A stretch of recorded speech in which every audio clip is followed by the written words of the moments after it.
Hi friends, బలరాముడు ఆదిశేషుని యొక్క అవతారంగా చెప్పబడ్డాడు. బలరాముణ్ణి బలభద్రుడు, బలదేవుడు అని కూడా చెప్తారు. శ్రీకృష్ణ భగవానుని సోదరుడే బలరాముడు. బలరామునికి శ్రీకృష్ణుడంటే అమితమైన ప్రేమ, గౌరవం.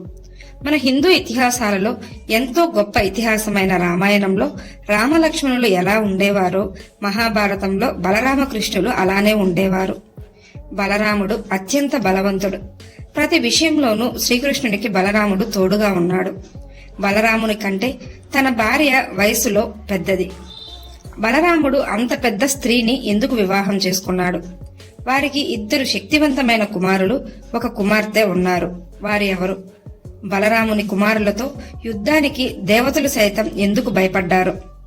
బలరాముని కుమారులు చివరకు ఏమయ్యారు? ఇలాంటి సందేహాలన్నింటికీ సమాధానాలు ఈ వీడియోలో తెలుసుకుందాం. వీడియో చూస్తున్న వారిలో శ్రీకృష్ణుని భక్తులు ఎవరైనా ఉంటే తప్పకుండా జై శ్రీకృష్ణ అని కామెంట్ చేయండి. అంతకంటే ముందు ఎవరైనా మన ఛానల్ ని ఫస్ట్ టైం చూస్తుంటే ప్లీజ్ సబ్స్క్రైబ్ చేసుకోండి. అలాగే ఈ వీడియోని తప్పకుండా లైక్ చేయండి. మీ ఒక్క లైక్ మాకెంతో సపోర్ట్ నిస్తుంది. బలరాముడు ఎల్లప్పుడూ శ్రీకృష్ణునితోనే ఉండేవాడు. బలరాముని ఆయుధం నాగలి, రోకలి. బలరామునికి కోపం ఎక్కువ, అలాగే దయామయుడు కూడా. అన్నదమ్ములు ఎలా ఉండాలో రామలక్ష్మణులు, బలరామకృష్ణుల గురించి వింటే తెలుస్తుంది. అంతటి గొప్ప సోదరులు వారు. బలరాముని భార్య రేవతి. ఇప్పుడు బలరాముని కంటే అతని భార్య రేవతి పెద్దదా అనే విషయాన్ని తెలుసుకుందాం. భాగవత పురాణం ప్రకారం సత్యయుగంలో రైవతరాజు ఉండేవాడు. ఆ రాజు సూర్యవంశానికి చెందినవాడు. రైవతరాజునే కకుడ్మి అని కూడా పిలుస్తుంటారు. రైవతరాజు కుశస్థలి రాజ్యాన్ని పరిపాలించేవాడు. ఆ తర్వాత కుశస్థలి రాజ్యమే ద్వారకా నగరంగా చెప్పబడింది. అతని వంశంలో రైవతరాజే చివరి రాజుగా పురాణాలలో చెప్పబడ్డాడు. రైవతరాజుకు చాలా కాలం తర్వాత 1 కుమార్తె జన్మిస్తుంది. ఆమె పేరే రేవతి. రేవతి అందంలోనూ వీరత్వంలోనూ ఎంతో గొప్పది. అంతటి అందమైన రేవతికి ఆమె తండ్రి అయిన రైవతరాజు అత్యంత శక్తివంతమైన రాజుని ఇచ్చి వివాహం జరిపించాలనుకుంటాడు.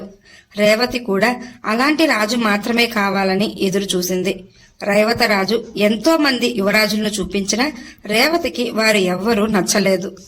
రైవతరాజు మాత్రం ప్రతిరోజు 1 యువరాజుని పిలిపించి చూపించేవాడు. అయినప్పటికీ రేవతికి వారు నచ్చరు. ఆమెకు నచ్చినవాడు, ఆమె కోరుకున్న లక్షణాలున్నవాడు ఆమెకు దొరకలేదు. రేవతి అందానికి, వీరత్వానికి వీరెవ్వరూ సరిపోరని రైవతరాజుకు అర్థమవుతుంది. వెంటనే ఈ ప్రశ్నను సృష్టికర్త అయిన బ్రహ్మను అడగాలనుకుంటాడు. తన కూతుర్ని వివాహం చేసుకునే ఆ యువరాజు యొక్క వివరాలు బ్రహ్మను అడగాలని బ్రహ్మకై అనేక యజ్ఞాలు చేశాడు. అలాగే ఘోర తపస్సు చేయసాగాడు.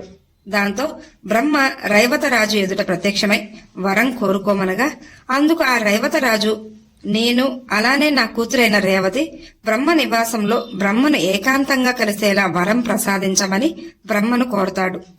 అందుకు బ్రహ్మ అంగీకరించి, ఒక్కసారి మాత్రమే మీరు అక్కడకు రాగల శక్తిని ప్రసాదిస్తున్నాను అని రైవతరాజుకు వరం ఇస్తాడు బ్రహ్మ. కొంతకాలం తర్వాత రైవతరాజు, రేవతి కలిసి బ్రహ్మను కలవడానికి బ్రహ్మ నివాసానికి వెళ్తారు. ఆ సమయంలో బ్రహ్మ గంధర్వగానం వింటూ కనిపిస్తాడు. వీరిద్దరూ కూడా ఆ గానం వింటూ మైమరిచిపోయి అక్కడే నిలబడిపోతారు. చాలా సమయం తర్వాత బ్రహ్మ వద్దకు రైవతరాజు, రేవతి వెళ్లి నమస్కరించి, రేవతి కాబోయే యువరాజు వివరాలు తెలుసుకోవడం కోసం వచ్చామని, గంధర్వగానం వింటూ అక్కడే నిలబడ్డామని బ్రహ్మకు చెప్తారు. వారి మాటలకు బ్రహ్మ నిర్ఘాంతపోయాడు. మీరు వచ్చి నేరుగా నన్ను కలవకుండా అక్కడ ఎందుకు నిలబడిపోయారు? ఇక్కడ సమయంకు, భూలోకంలో సమయంకు చాలా తేడా ఉంది. ఇక్కడ ఒక్క క్షణం అంటే భూలోకంలో యుగాలతో సమానం. మీరు ఇక్కడ వేచి ఉన్న సమయంలో మీ బంధువులు, మిత్రులు, మీ రాజ్యాలన్నీ అంతరించిపోయాయి. యుగాలు మారి ఇప్పుడు భూమిపై ద్వాపర యుగం మొదలైందని బ్రహ్మ చెప్పడంతో రైవతరాజు, రేవతి ఆశ్చర్యపోయి ఎంతో కంగారు పడిపోతారు. వారిద్దరూ బ్రహ్మదేవుణ్ణి ఉపాయం చెప్పమని కోరతారు. నీ కుమార్తెకు సరిపోయే యువరాజులు ఇప్పుడు భూమిపైన ఎవ్వరూ లేరు. శ్రీ మహావిష్ణువు శ్రీకృష్ణునిగా అవతరించాడు. కాబట్టి మీరు వెళ్లి శ్రీకృష్ణుణ్ణి కలిసి జరిగిన విషయం చెప్పి సలహా అడగండి. శ్రీకృష్ణుడు మీకేం చేయాలో తప్పక సూచిస్తాడు అని బ్రహ్మ చెప్తాడు. రైవతరాజు భూమిపైకి వచ్చి ద్వారకలో అడుగు పెడతారు. ద్వారకలోని ప్రజలను చూసి రైవతరాజు ఎంతో ఆశ్చర్యపోతాడు. అందరూ పొట్టిగా చిన్న చిన్న వారిగా ఉన్నారేంటి అని అనుకుంటూ శ్రీకృష్ణుని కలవడానికి ముందుకు వెళ్తుంటారు. ఆ సమయంలో ద్వారకవాసులు రేవతిని చూసి ఆశ్చర్యంతో వారిని విచిత్రంగా చూస్తుంటారు. ఎందుకంటే సత్యయుగంలోని మనుషులు ఎంతో ఎత్తుగా బలంగా ఉంటారు. కాని యుగాలు మారే కొద్దీ వారి యొక్క ఎత్తు పరిమాణం తగ్గుతూ వస్తాయి. రేవతి శ్రీకృష్ణుని కలుసుకొని జరిగిన విషయం వివరిస్తారు. అందుకు శ్రీకృష్ణుడు, మా అన్న బలరాముడైతే ఈమెకు సరిగ్గా సరిపోతాడని చెప్పడంతో రేవతరాజు ఎంతగానో సంతోషపడిపోతాడు. శ్రీకృష్ణుడు తన అన్న బలరాముణ్ణి పిలిపించి జరిగిన విషయం చెప్పి రేవతిని వివాహం చేసుకోమని చెప్తాడు. అందుకు బలరాముడు కూడా అంగీకరించడంతో వారిద్దరికీ వివాహం జరిపిస్తారు. బలరాముడు తన భార్య రేవతి తనకంటే పొడుగ్గా ఉందని తన నాగలితో ఆమెను ఎత్తు తగ్గేలా చేస్తాడు. అలా వారిద్దరూ ఎంతో సంతోషంగా జీవించారు. బలరామునికి రేవతికి 3 సంతానం, 2 కుమారులు, 1 కుమార్తె. వారే నిషాత, ఉల్ముక, వత్సల. వత్సలనే శశిరేఖ అని కూడా పిలుస్తారు. బలరామునికి నిషాత, ఉల్ముక ఎంతో శక్తివంతమైన కుమారులు. ఉల్ముక తండ్రిలాగే గదాయుద్ధంలో మహాయోధుడు. ఎంతటి వీరుడంటే అతడి యుద్ధ నైపుణ్యం చూసి దేవతలు సైతం భయపడేవారు. శ్రీకృష్ణుని కొడుకైన ప్రద్యుమ్నుడితో సమానమైన యోధులు నిషాత, ఉల్ముక. అర్జునుడు అరణ్యవాస సమయంలో సుభద్ర తన అన్నలైన బలరామకృష్ణుల వద్దే ఉంటుంది.